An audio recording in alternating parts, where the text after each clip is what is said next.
Океј, дечки, петокче, лајвче, денеска ќе зборувам интересна тема, не сум ја зборувал можда пред многу години да сум спомнал на оваа тема, ама ова е извадок од една многува книга, се вика Самоанализа од филозофот Хабарте, и вели вака: кога некој размислува за опстанок, тогаш што е склон да направи грешки, да размислува во смисла на најосновната потреба. Тоа не е опстанок, зашто во него не постои можност за загуба. Инженерот кога гради еден мост, користи нешто што се нарекува фактор на безбедност. Ако мостот треба да издржи 10 тони, тој го гради за да издржи 50 тони. Тој го прави мостот 5 пати поиздржлив.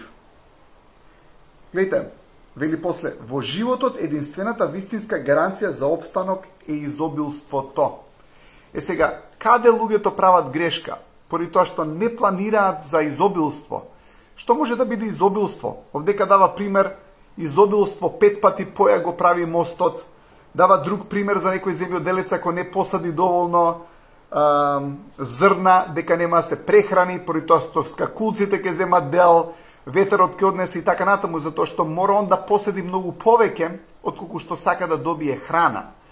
Гледате, ајде наедноставен пример да дадам. Замислете, имате некој човек кој што сака да полага испит или спрема тест.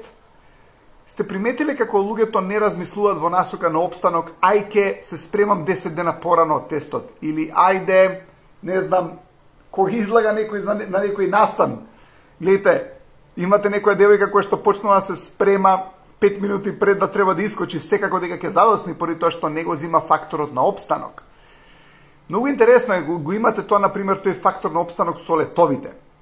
Авионски лет, која треба да фатите, треба да дојдете 2 сата пред летот. И тоа е фактор на опстанок, поради тоа што може да се случат дадени работи и во тој период од 2 сата веројатно све може да се справи и така натаму.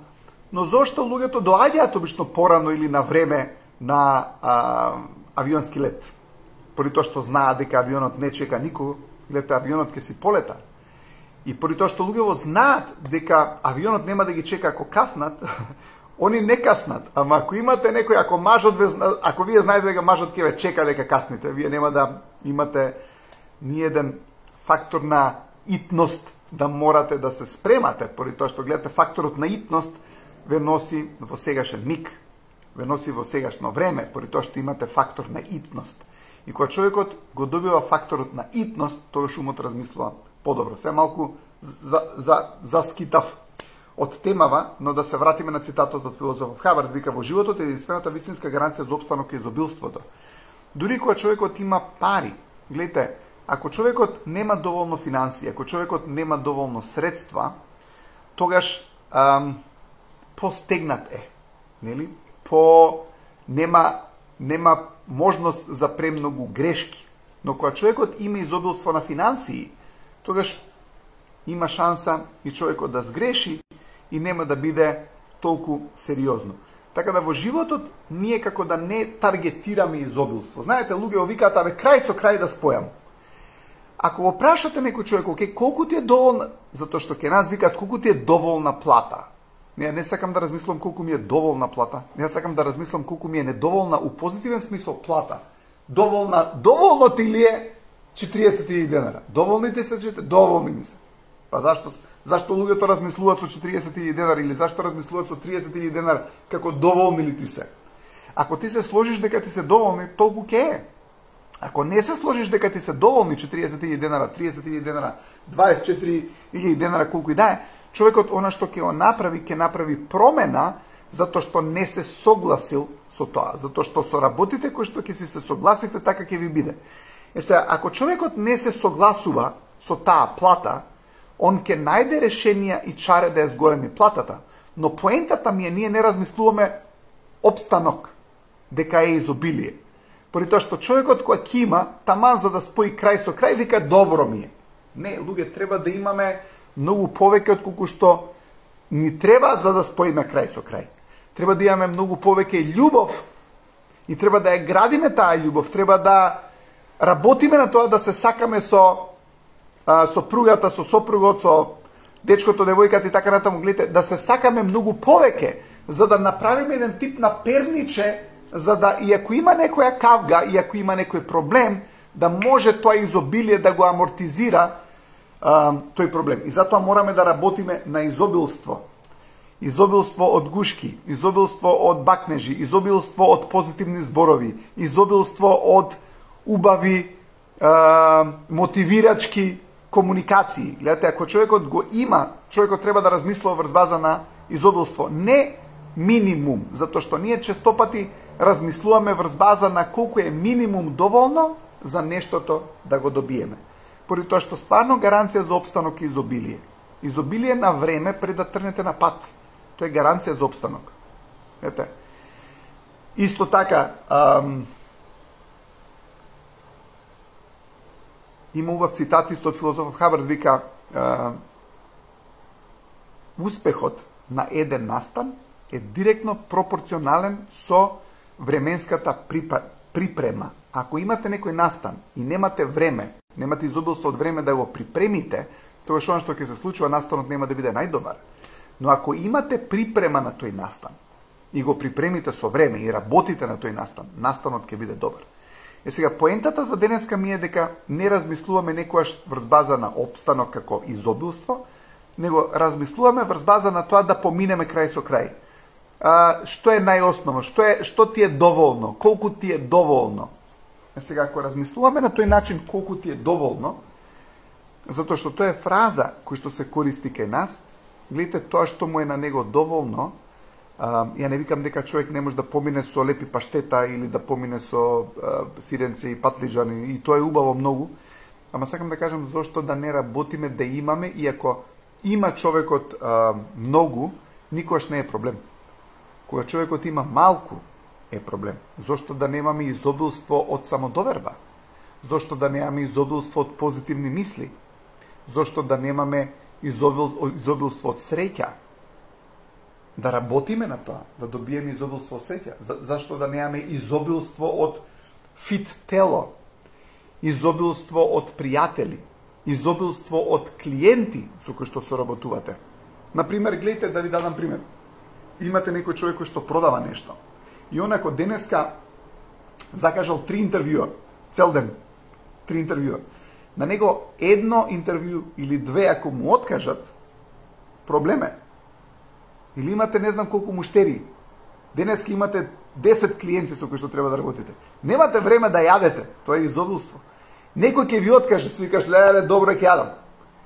Не е добро дека откажал, ама сакам да кажам, не ти е проблем дека откажал клиентот. Ама ти ако имаш 2 клиента денеска и ти откаже еден, што ќе правиш со еден клиент денеска на ден? Ама ако имаш ти денеска наредно 15 клиенти и еден ти откаже, не е проблем. Ако имате некој продавач, треба 15 контакти денеска да стави на распоред. За да има друг проблем, ова тоа еден од Грант Кардоне вели, за кој имаш масивна акција, кога имаш многу акција, тогаш се јавува друг проблем. Како да ги обслужи сите тие клиенти со кои што денеска треба да се види, затоа што закажал 15 клиенти, тоа значи на пола сат треба да се движи во друг правец или 10 нека се и така натаму. Гледате, он има друг проблем. Не му е проблемот дали ќе му откаже. На него ако му откаже тој со кој што треба да закаже за продажба да се видат, он е среќен затоа што се вика добре, нема да каснам на наредниот, поради тоа што не знае како ќе ги обслужи сите. Сега, за да дојдеме до тоа изобилство, има дури една цела формула за изобилство, тоа е убаво од истот филозофот Хабард, нема денеска да ја зборам неа. Но гледайте, една од работите за тоа изобилство да го добиеме исто така и да имаме многу активност. Да имаме многу активност. Таа книга од тој Грант Кардоне се вика Правилото 10 пати. Убава книга е, се вика Правилото 10 пати. Гледайте, он вика треба да планираме 10 пати повеќе акција од колку што мислиме дека ни е доволно, за да можеме да го добиеме резултатот. Сега, луѓе имате кои што сака да најдат работа. Колку CV-а прати? 3 денеска. 3? Денеска 3 CV-а нема се јави никој. Гледайте, кога човекот прави таа масивна акција, кога го прави тој масивен труд, кога го прави тој масивен напор, он предизвикува изобилство.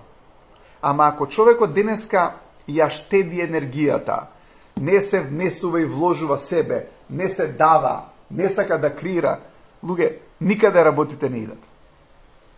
Поради тоа што не функционира нештото на тој начин. Гледате, поентата е да се вложиме масивно во работите, да не се штедиме, не е у смисол да не се штедите па да се приморите физички, штедете се на тој начин, знаете си ги границите до каде. Ама имате луѓе кои што некојаш премногу се штедат. Денеска зборував и за колку е важно, може да го видите видеото и за телото, да се чувствува фит, јако и така натаму. Тоа е важно за се. Ама многу е важно да испланираме изобилство. Ако мислиме дека ни се потребни, не знам, 10 продажби за да го постигнеш таргетот, планирај 20. Затоа што со 10 продажби, луѓе, нешто ќе се деси. Замислете, он сака 10 продажби, он има таргет од продажбите, вика 10 продажби да направам, ја супер сум. И сега он ставил 10 луѓе, не долава да контактира. Па он треба да стави 100 луѓе, за да е сигурен дека ќе има 10 или повеќе продажби. Ама он, ако стави само 10 контакти, гледате, веќе калкулацијата е погрешна, затоа што не размислува во насока на изобилство. Ако сакате да си го загарантирате опстанокот, мора да размислувате во насока на изобилство. Сакате да вработите луѓе, и ако ви дошле тројца, треба 30 да направите да дојдат на интервјуата за да може да вработите тројца. Затоа што ако дојдат тројца и тој што не го биваат тие густо ќе го вработиш, што знаеш дека не треба, затоа што немаш кој друг. Ама вака, ако имаш еден куп потенцијали кои што цело време доаѓаат и ти имаш изобилство на луѓе кои што сакаат да работат кај тебе, кога знаеш дека тој што не е квалификуван, бараш некој кој што е квалификуван. Поентата е дека човекот не планира доволно. Како да ние во овие простори зборувам, не зборам за Америка, таму луѓето размислуваат врз база на изобилство. Ама ние на овие простори, како да имаме некое чипување, да размислуваме врз база на минимум опстанок. Што? Минимум опстанок. Видите? Минимум опстанок. Така умот сме го програмирале да размислува. Затоа што биди задоволен со малку е убава реченица. Треба да бидеме задоволни со малку, не треба да сме незадоволни. Ама гледа, ако ти си задоволен со малку, тогаш немаш тој фактор за, и ако ја утнеш работата, дека имаш толку многу, да не ти е проблем. Затоа мораме да размислуваме врз база на изобилие. Изобилие. Гледате, зборот опстанок на англиски е survival. Survival е опстанок. Survival. Самиот збор го има ова во себе. Има еден исто така фантастичен човек се вика Боб Даган и он зборува за овој збор сур вивере. Вивере доаѓа од француски живот, ама сур е над или многу над. Гледате, не малку, многу над. У изобилие над. Така. Сега, survival значи да живееме во изобилство. Survival, самиот збор, во коренот на зборот, го има значење тоа се само што го прочитав. Survival значи сур вибере, многу над минимумот да живееме. Тоест, да имаме опстанок во изобилие. Така да, тоа ми беше за денеска поентата. Петочките лајвови се обично пократки, за да ве оставам да си уживате и вие у петок. Иначе, стварно сум ви многу благодарен што ме следите и во петок. Ја петочките лајвови си ги сакам, поради тоа што така имам некоја поента која што е кратка и се пократки лајвовите секојаш во петок, али поентата ми беше немојте да размислувате во однос на најосновна потреба.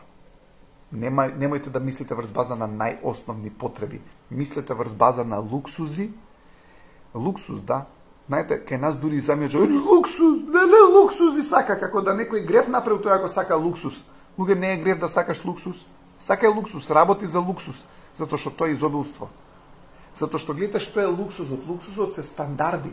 Ти ако ги сманиш стандардите на основа, на најосновни потреби, ти немаш луксуз.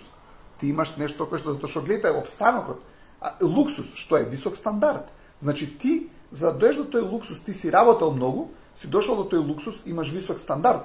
Ти ако го спуштиш стандардот, ти доаѓаш со работите кои што се со низок стандард у контакт.